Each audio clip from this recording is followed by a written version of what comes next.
Hai, Assalamualaikum. Saya Syafirul Hazim. Dan saya Ayun Isyra akan berkongsi kepada anda pengalaman kami menyambut tetamu daripada Sekolah Menengah Imtiaz.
Kita pada hari ini ialah pengetua cemerlang Sekolah Menengah Imtiaz.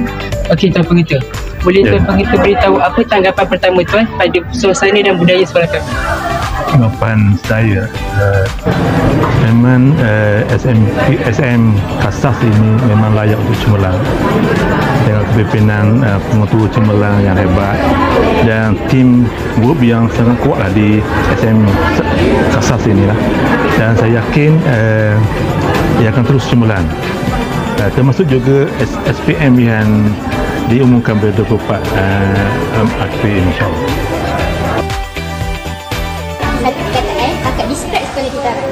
Bombastic. Best. Berani, nice. Kagum. Cantik.